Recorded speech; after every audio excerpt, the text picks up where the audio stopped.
really glad that you're here. We're really excited about these talks. So we do 2 talks every month. There's the Art Matters talk, which is this one, which is usually one of our exhibiting artists will share about their history and about their work, that sort of thing.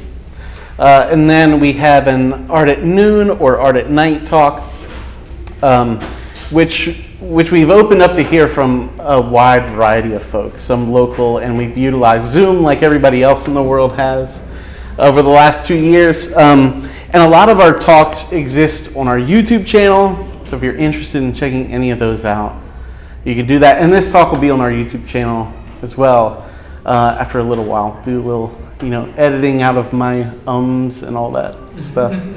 And so, yeah, if there's someone that you know that would enjoy this talk but they're not able to make it, just point them in that direction, and after a little while, it'll be up there for them to see. So, I want to encourage you to take some time and check out the other exhibitions. All of our 5 gallery spaces are brand new exhibitions this month. There's some good work. If you go right through the doorway there's an artist named Luce Merlin who has some pastel and paintings. If you go through the brick wall there through the doorway, Noah McWilliams has some sculptural work as well as photography and video. And there's 2 galleries upstairs. A printmaker named Max Winkler is upstairs, and then in the hallway is a photographer named June Jarkey. So really good stuff. Take some time, spend some time, look around. I wanted to mention as well that we are about to gear up our fall classes. So if you want to grab a magazine on your way out, there's some right outside of the gallery, but then some up front as well. You can grab a magazine. It'll tell you about all of our programming that we have coming up, classes that we have coming up, talks, all kinds of stuff. So,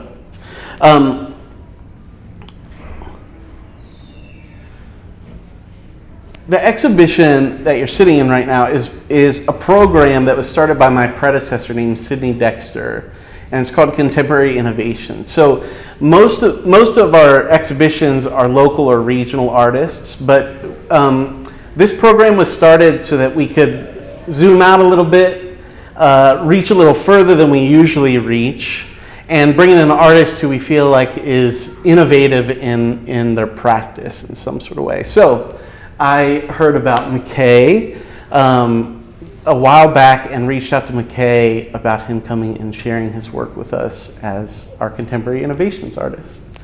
So I'm really excited to have McKay here and to hear what he has to say. And we're going to talk a bit about his work and some of the ideas with his work. But I want to read a quick bio about McKay, and then we'll jump right in. So McKay Otto is a Texas-based artist, originally a sculptor. McKay's encounter with the work of Lucio Fontana began his desire to create paintings outside of the typical 2-dimensional realm. An internationally exhibiting artist, McKay studied at the University of Texas, Laguna Gloria Art School, the Glassell School of Art, and was mentored by the late abstract painter Agnes Martin. Everybody give a round of applause to McKay Otto.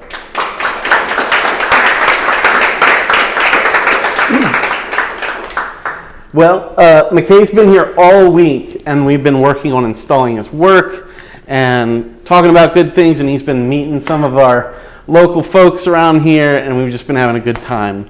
But there are some specific ideas that McKay wants to talk through a little bit about his work. And so we're going to dive into those a little bit. But did you want to say anything before we dive in? Thanks for being here. It takes a commitment, a special commitment to give up time on a precious Saturday. So thank you for being here. I'll try not to bore you.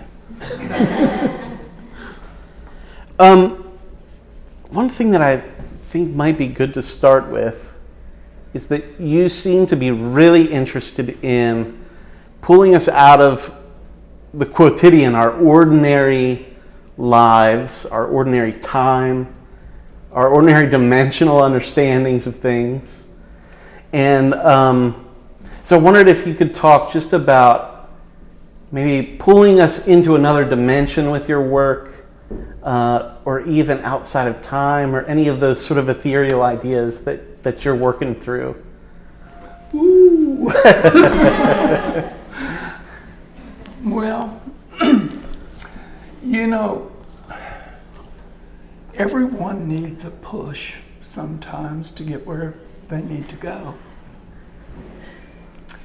And I had that push from a very spiritual person that said, if you're going to do anything, you've got to go beyond.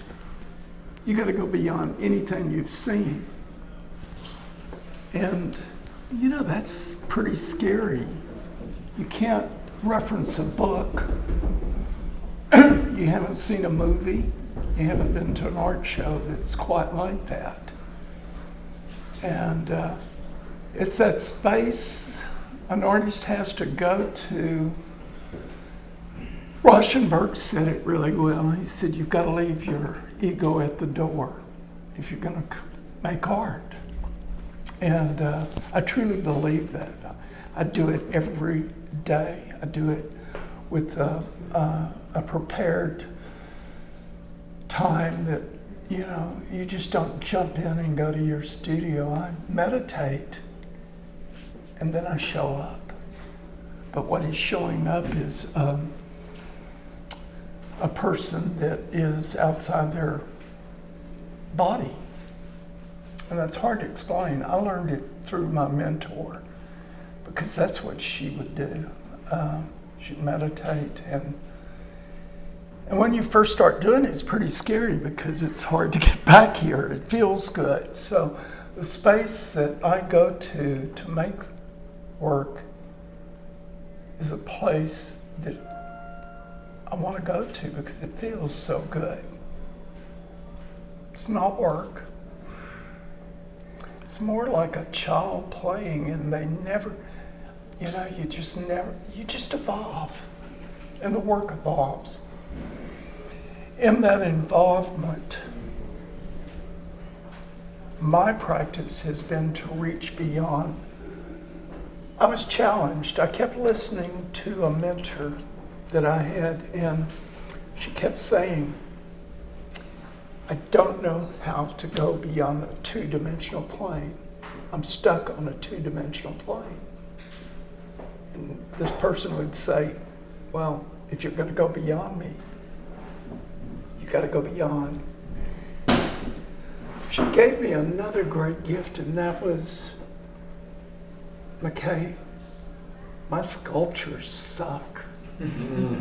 But my paintings were really good. I'm a painter, but I'm not a sculptor. And actually, I had to buy one back so I could destroy it. It cost me $1 million to buy it back. So don't ever let anything out that you don't love. That's one thing I can say to everybody that I meet. Whatever you do, love it. No, it's the best thing you can do in that moment, in that day.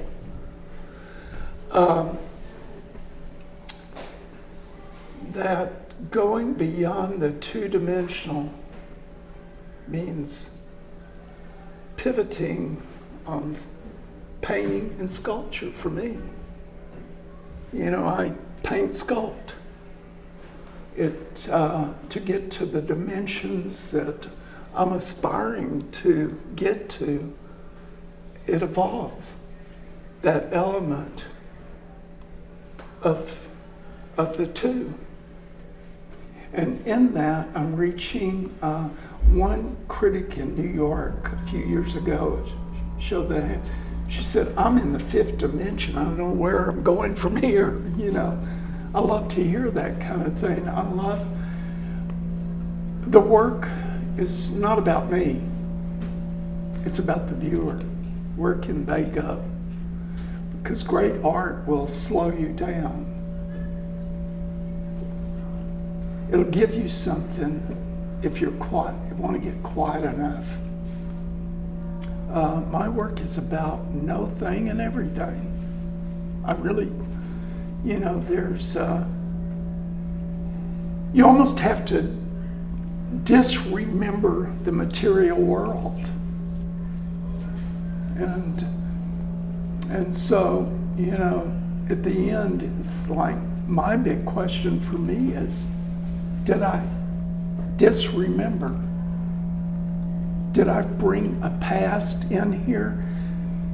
I don't want to create work that you remember your childhood or your marriage or anything. I hope that it gets you to that place where you're right here in this moment now, because this is the only thing I think we own. Did I answer it?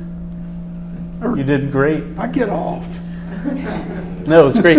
I'm curious, with you saying that you leave your ego at the door when you're making the work, would you recommend that as a viewer of your work? Like as people come to your work, you're working in a mode of disremembering. Do you feel like that's a helpful thing for the viewer to be doing as well? Well, that's where you get to knowing yourself, Sure. your true self. What is true love? True love is when it just feels so good. You're really not feeling anything. You're just free, for me. And that's a space, I mean, you know, everybody sees art differently. Every one of us has a totally different vision. I've never had someone come up to me and say the same thing. There's always something I get to learn. And so, you know, as I get older, it's a little bit harder to hear, but I'm listening. And because I think everybody is the universe. I think we're only one here. There's no separation and at a time where we're seeing so much division, I don't want to get into that. I want to unify. And I think if you can get into a space where you're unifying, it's a very healing thing and a very positive thing. There's no fear. I'm not fearing anything. I think you get away from that fear. How could anyone create this body of work if you were in a state of fear? So I think it could be defined as a state of love, you know, maybe true love. And that's what I think we really come here to learn as human beings, if we could all learn how to love. And I don't know. I'm getting off the subject. No, don't worry about that. Rabbit trails are a great thing to follow. Do you think of your, let's say, work like this? Do you think of it as sculpture, or do you think of it as painting? It's sculpt paint. Yeah. Same with work like this? This is more in line with, you know, I'm throwing something at you that you've got 1, 2, 3, 4, 5 paintings in that work. I mean, I have to do as much work on that one side as I do on that painting. It's amazing. You got 5 paintings there. And then you've got a sculpture. And I started out during COVID, and I had 2 hips replaced during COVID. And so I wasn't very active. I had a lot of time to look, and I acquired a Madeline O'Connor 5-box black box piece. She was best friends with Donald Judd. In fact, Judd was going to do a building for her out in Martha, Texas. And that's what I primarily looked at for over 2 months. And out of that, I started with one little box. I had 2 solo shows, just little bitty boxes. And from there, the universe just really said, McKay, you put them together. Put them at angles. ask more questions than one little boxes, and so I think with a blessing of Louise Nevelson and her black boxes, I realized her black boxes are one of the most, they're so unifying. The black just unifies those monochromatic pieces. I didn't want it to be a Louise Nevelson, I wanted it to be a McKay, and that's why you've got the sculpting and yeah, there's sculptures that I've carved even inside in some of them. Yeah, there's sculpt paint. I like that term, sculpt paint. Words and language seem to show up a bit too. There's it looks like in the past, not necessarily, there's words in some of the work in this exhibition, but some of the stuff on your website deals a bit more with language and with words. Can you talk a little bit about the importance there? Can I tie it to something else? Let's do it. Lead it. Go for it. Okay. That's great. Dreams. You don't see it now, but every one of these paintings has hidden in the dark another painting.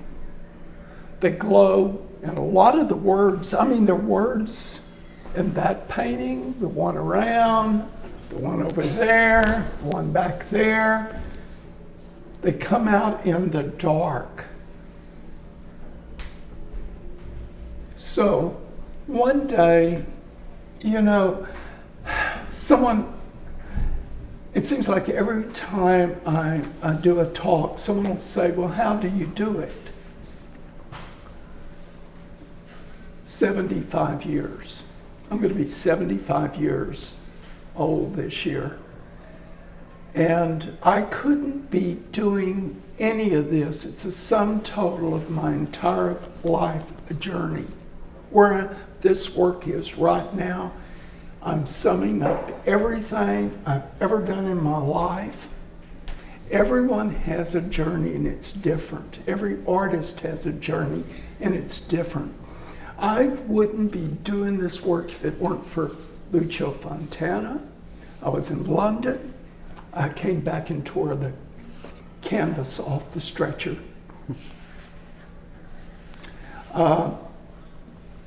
I have a great admiration, and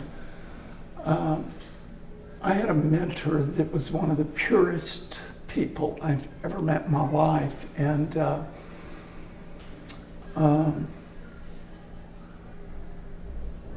she and I had a dream the same night. One day, riding in Taos, New Mexico, she said, go into the art supply store. And I thought she was going to go with me, but she had horrible knee. They hurt so much, so she stayed in her little white Mercedes. I went into Artisans. She said, go in there and pick one painting, McKay, and paint with it the rest of your life. Wow, nobody's ever told me that before. I came out of the paint store with one paint. Boy, think about Superman. I'm a product of that age. And I was always fascinated with Krypton. It glows. I walked out with phosphorescent green paint and she laughed at me. She said, I told you to go out there and what are you going to do with that paint? And my mentor was mentored. One of the two artists was mentored by George O'Keeffe. And so her philosophy, you'll never be a master until you can critique a master. And I was like, I'm going to critique you?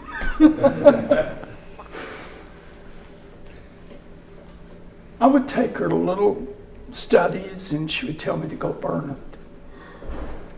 It's just glow paint. So what you're seeing here, there are two things I work with. That dream for the rest. We didn't get to the dream. So I'm living in a little shack in Galveston, Texas. It's one of those old Victorian shacks that you have to paint every year. My big influential dreams always come and wake me up at 3 o'clock in the morning. I woke up looking for my mentor. She wasn't there. But she had asked me, she said, "Where's that crazy paint? You got any of it? You need to pull it out." 2 weeks later, I realized I had created a light box. Actually, these paintings, when you cut them off, they're light boxes without an electric cord. She said, my mentor had a thing. She was a friend of Flavin's. And she said, "Don't you ever run an electric cord to any of your work." And I hear her a lot. I've never done that. So that's where the glow paint and all of this work, these all glow at night. And there's no electricity to them. The words came out of a 3 o'clock wake up. Linda Pace. Anyone familiar with Linda Pace in San Antonio? The family owned Pace Picante? Well, if you ever go down to San Antonio, she had a dream, and she was part of a group of women that met every week. They called them the Dream Sisters. And they would get together and talk about their dreams. She had a dream that she would create a museum called Ruby City. And it's a museum of her contemporary collection. It's phenomenal. It's in San Antonio. It's a reality.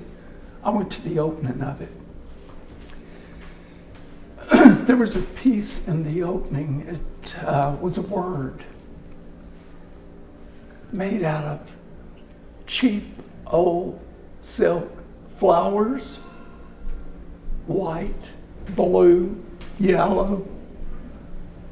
That word said stay. Letters that big, just the words stay. I could not move.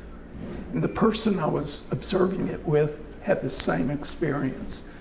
The curator comes over to me and says,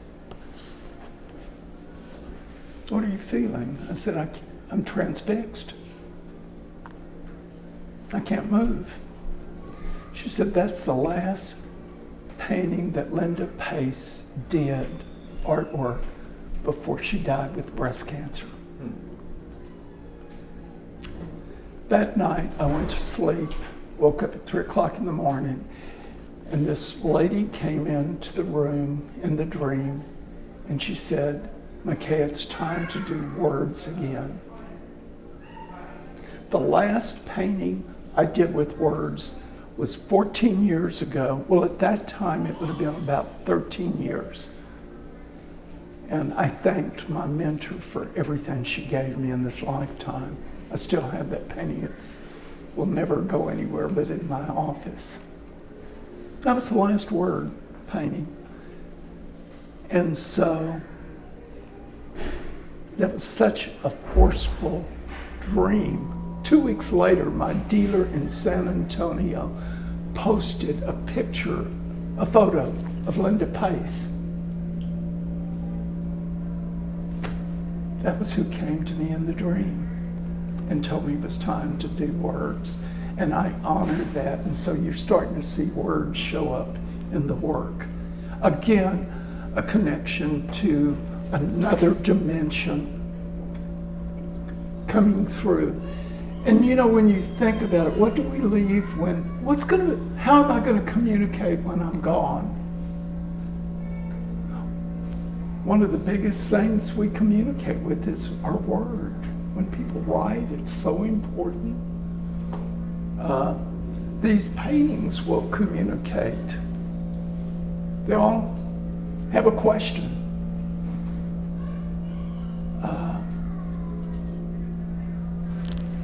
See how I get off?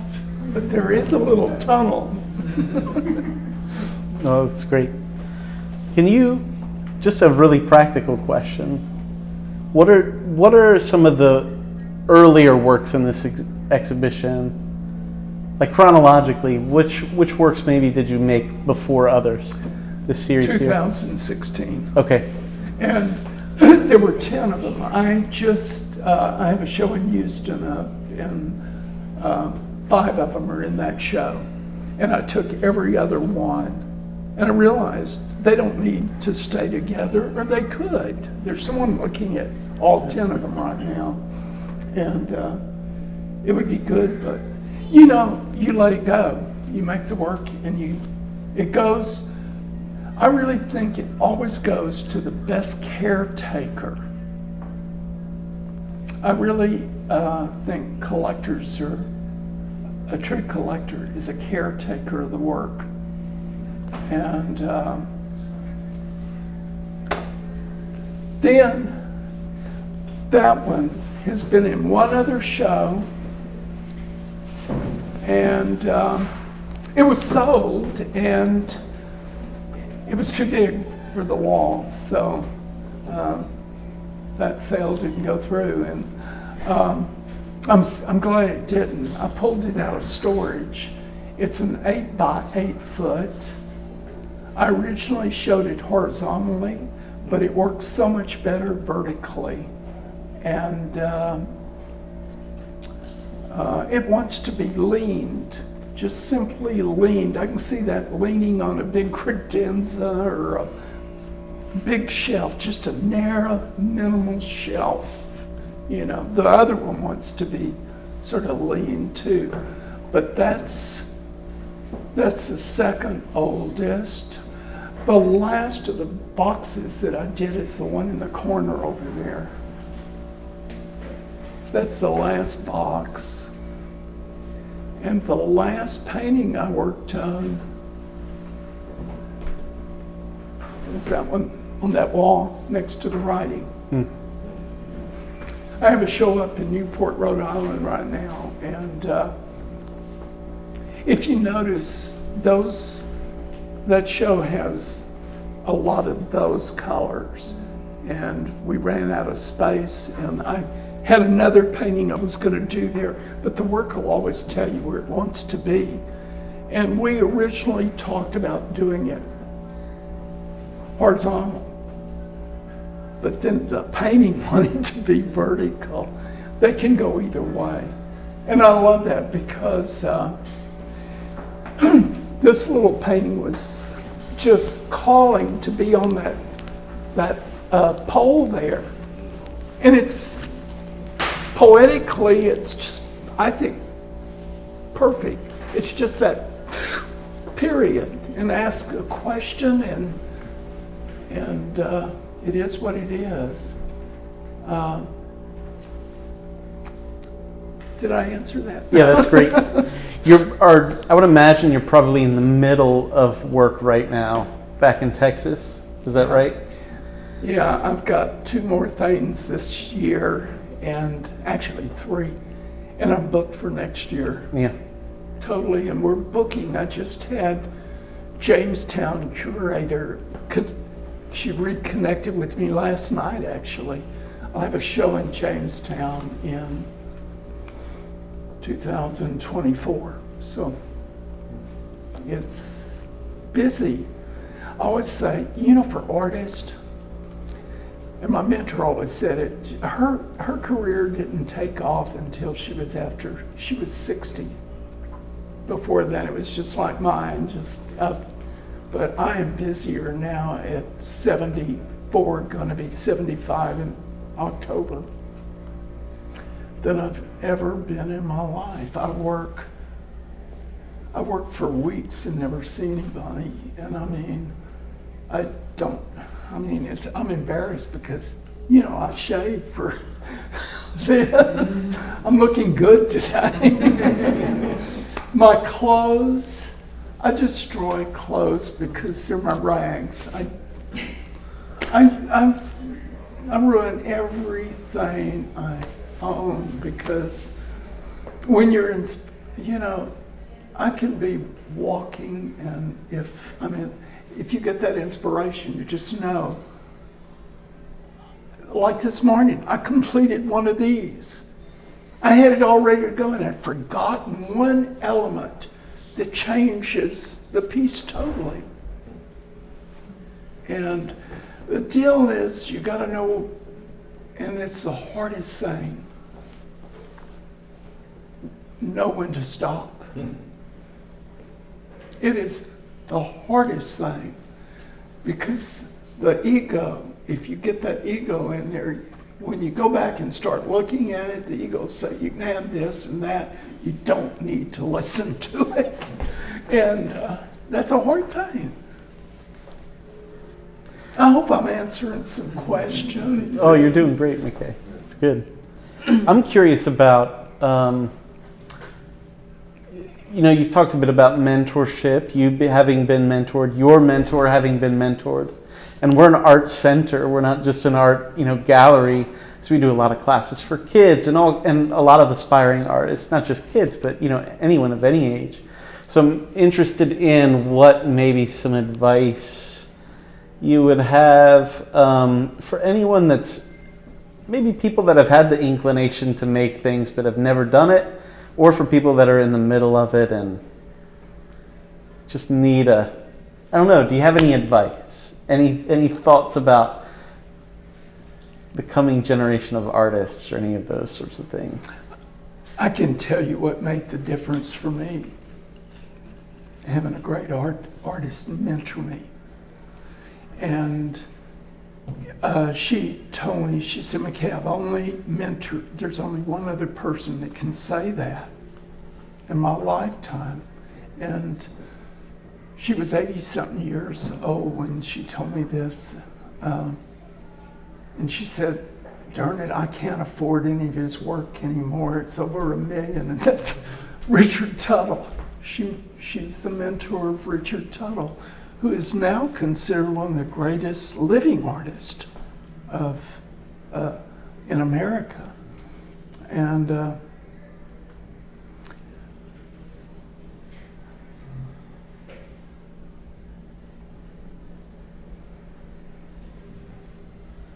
you become what you surround yourself with. That's, and not everybody can surround themselves with a mentor. It doesn't matter. Just be careful about listening to other people. My mentor always told me, she said, as you go forward, always consider the source. Because everybody has opinion. And if you listen to too many opinions, you can get real confused. And you know what the source is?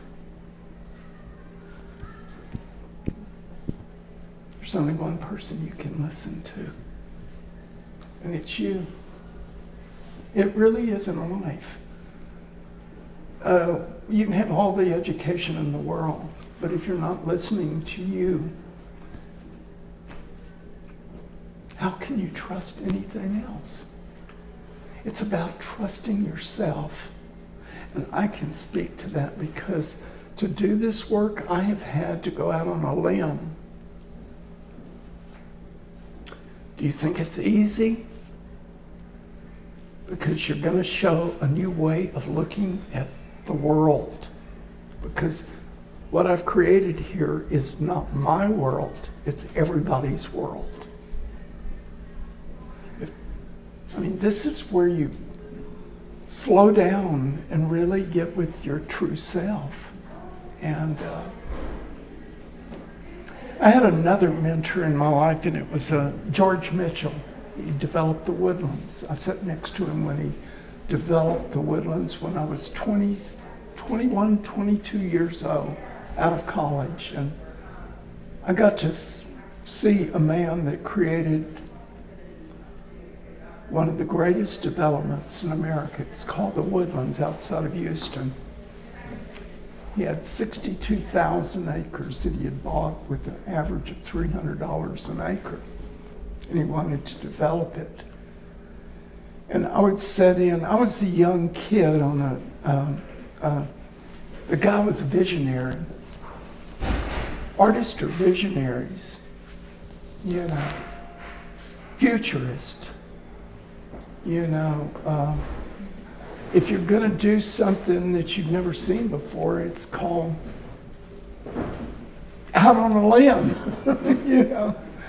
And George was one of those kind of guys, and he would pull in a team of maybe 10 people and just listen to everybody.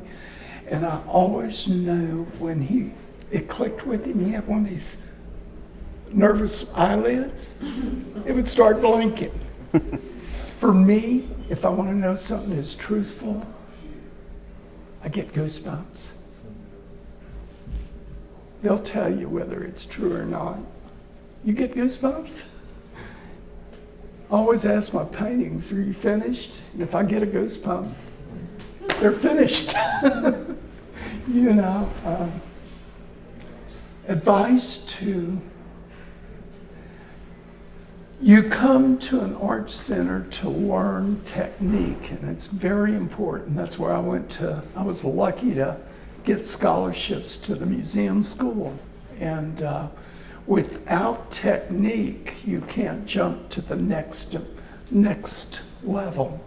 It's that technique that you're taught in art schools and art centers, and it's very important because through that you get the spark of inspiration to experiment even further, I think. The universe finally told me the answer to your question. It's great. Well, McKay he's doing our creative outlet today, which is up on our 3rd floor, which is free. There's lots of supplies up there for kids and really anybody. It's not just kids. You all can go up there and make things, but McKay is going to be up there and working on our 3rd floor with some of the students and folks that come through there. So we really want to give them enough time to breathe before then. And if you all want to say hi to McKay, we can leave some time for that as well. But thank you all very much for being here, for coming out. And I would really encourage you just to grab one of our magazines, check out the other things that we have going on, and spend some time in the galleries and check out the work. God, no one fell asleep. You did good. Thank y'all for Thank you, McKay. here. Can we give McKay a hand? Thank you.